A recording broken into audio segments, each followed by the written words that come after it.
Hai, Assalamualaikum. Okey, hari ni saya bukan nak bercakap mengenai condition atau sakit. Hari ni saya nak bercakap tentang satu rawatan ni yang famous dalam kalangan atlet dan penggemar sukan. Tapi tak semestinya kita boleh apply dekat atlet sahaja. Biasanya fisioterapi akan apply rawatan ini on certain condition yang memerlukan. Okey, korang mesti pernah nampak atlet-atlet yang pakai tape dekat badan diorang. Kadang tape warna putih, kadang ikut warna kulit, kadang tape warna-warni pun ada.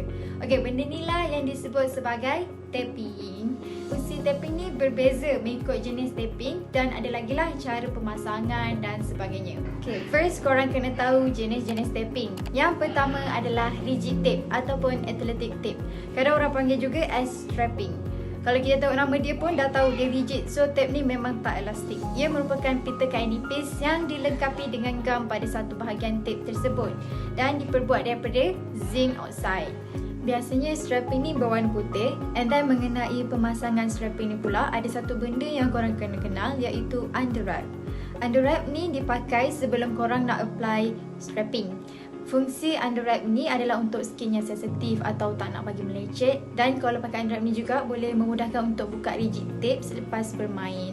Tapi ada atlet yang lagi prefer untuk tak pakai underwrap. Okay, bercakap pasal nak buka strapping ni, sebenarnya dia ada tahu gunting khas. Dia berbentuk L. So kalau pakai gunting khas ni, dia akan memudahkan lagi proses nak buka rigid tape ni.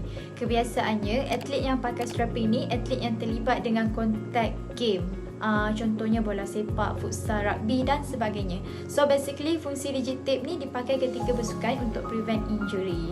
Fungsinya lebih kepada menghalang atau melimitkan pergerakan sendi serta melindungi dan meminimumkan kecederaan. Okey, sebagai contoh untuk pemain bola sepak dan futsal, kebanyakannya mengenakan strapping ni dekat pergelangan kaki dan juga lutut sebab bahagian tersebut memainkan peranan yang sangat aktif dan penting ketika beraksi. Okey, yang kedua adalah kinesiology taping yang dikenali sebagai kinesio tape, K-tape atau KT tape dan sebagainya lah. Kalau korang nak tahu, kinesio taping method ni diperkenalkan oleh salah seorang chiropractic Jepun iaitu Dr. Kenzo Case pada tahun 1970-an. So tape ni lah yang korang selalu nampak atlet pakai warna-warni, bercorak-corak. Taping ni berbeza dengan rigid tape. Yang ni elastik, dia ada gam dekat satu bahagian. Setiap kinesio tape ada tahap regangan yang berbeza. Kadang depends brand yang kita pakai. Okay, next apa yang penting tentang K-tape. K-tape ni adalah tujuannya merawat problem-problem muscles, tak pun swelling.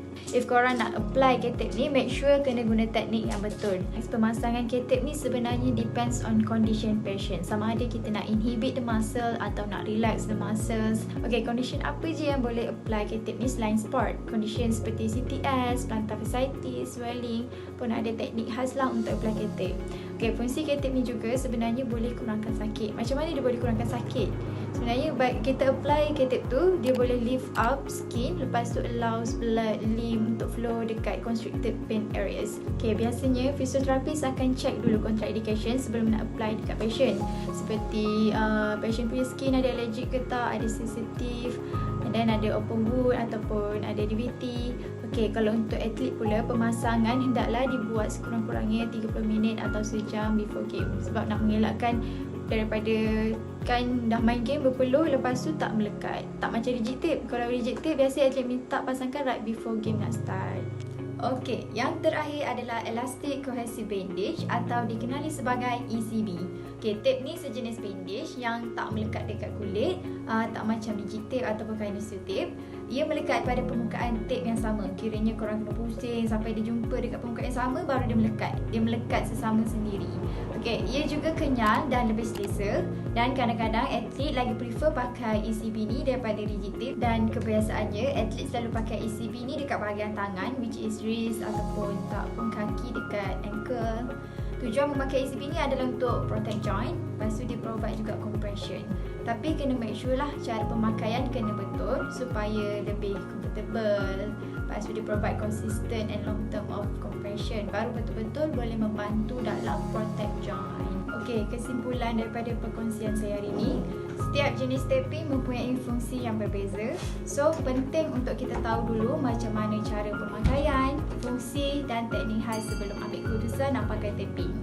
Dan lebih baik rujuk kepada ahli fisioterapi ataupun taping technician.